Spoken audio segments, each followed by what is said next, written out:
Bismillahirrahmanirrahim. Assalamualaikum warahmatullahi wabarakatuh. Alhamdulillahilladzi khalaqal mauta wal hayata liyabluwakum ayyukum ahsanu amala wa huwal azizul ghafur. Wassalatu wassalamu ala ashrafil anbiya'i wal mursalin sayyidina wa maulana Muhammadin wa ala alihi wa sahbihi ajmain. Amma ba'd. Para pendengar, para penonton, para pencinta ilmu yang dirahmati Allah Subhanahu wa Ta'ala. Pertama-tama marilah kita panjatkan puja dan puji syukur kehadirat Allah Subhanahu wa Ta'ala atas segala rahmat dan karunia yang dianugerahkannya kepada kita sekalian sehingga kita sampai pada hari ini. Pada siang hari ini kita senantiasa dalam keadaan sehat walafiat. Para pendengar, para penonton, pencinta ilmu yang dirahmati Allah Subhanahu wa Ta'ala, untuk mengisi santapan rohani siang pada hari ini Jumat tanggal 28 Agustus 2020. Saya menyampaikan tema tausiah saya pada hari ini adalah memahami perjalanan hidup dan mati. Kita akan membahas subtema yang berkaitan dengan di manakah saya berada sekarang ini. Para pendengar, para penonton, para pencinta ilmu yang dirahmati Allah Subhanahu wa Ta'ala. Dalam uraian yang disampaikan beberapa hari lalu, dikatakan bahwa kita sedang berada di dunia ini, melihat, menyaksikan semua makhluk Allah yang ada di bumi ini. Kita menyaksikan hewan, kita menyaksikan tumbuh-tumbuhan, dan kita menyaksikan hewan-hewan yang lain sebagai ciptaan Allah Subhanahu wa Ta'ala.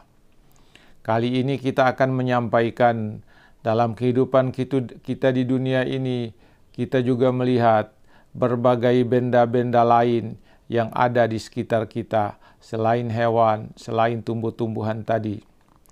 Hal ini seperti yang dikatakan oleh Allah Subhanahu wa Ta'ala dalam surah Al-Baqarah, surah yang kedua, ayat 29.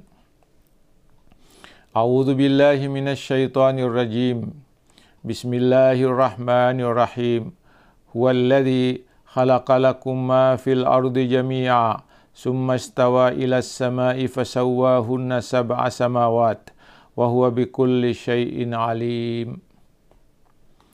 Dialah Allah yang menjadikan segala yang ada di bumi untuk kalian, dan Dia berkehendak menciptakan langit lalu dijadikannya 7 langit, dan Dia Maha mengetahui segala sesuatu. Para pendengar, para pencinta ilmu yang dirahmati Allah Subhanahu wa Ta'ala.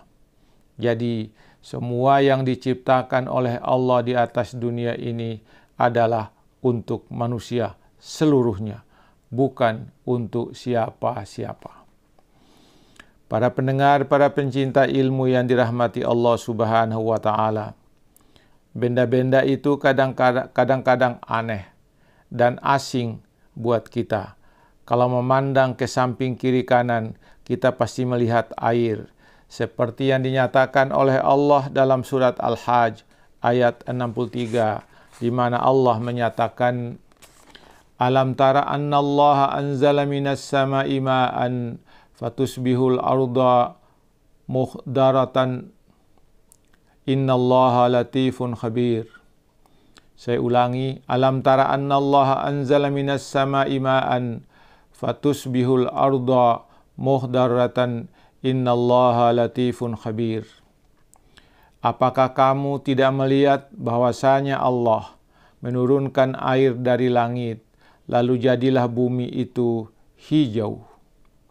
Sesungguhnya Allah Maha luas, lagi Maha mengetahui. Para hadirin, para pendengar yang dirahmati Allah Subhanahu wa Ta'ala. Inilah yang ditunjukkan oleh Allah. Bumi yang ada di hadapan kita, bumi yang tempat kita berpijak menjadi hijau gara-gara air yang diturunkan oleh Allah dari langit. Di ayat lain di surah Al-Qamar, surah yang ke-54 ayat 12, Allah menyatakan wafajjarnal arda uyunan faltaqal ma'u ala amrin qad qudir. Dan kami menjadikan bumi memancarkan mata air, maka bertemulah air-air itu untuk sesuatu urusan yang sungguh telah ditetapkan oleh Allah Subhanahu wa taala. Para pendengar, para pencinta ilmu yang dirahmati Allah Subhanahu wa taala. Mata air itu memiliki berbagai kondisi dan keadaan. Ada yang mengalir dengan deras, ada yang tenang, ada juga yang sekali-sekali pasang dan sekali-sekali surut.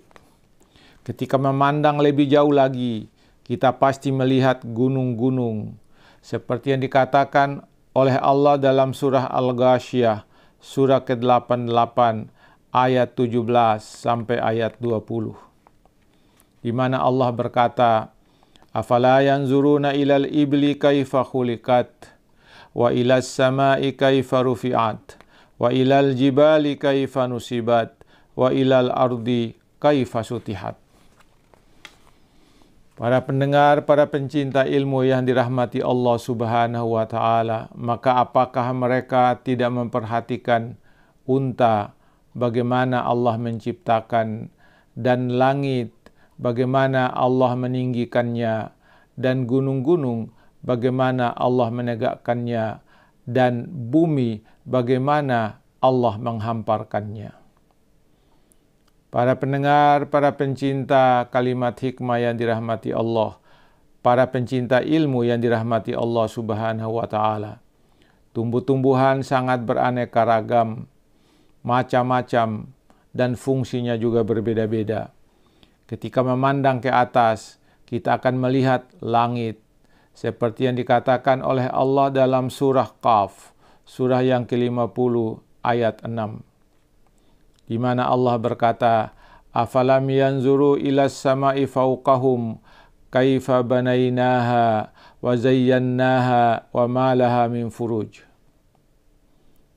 Maka apakah mereka tidak melihat akan langit yang ada di atas mereka, bagaimana kami meninggikannya dan menghiasinya, dan langit itu tidak mempunyai retak-retak sedikit pun.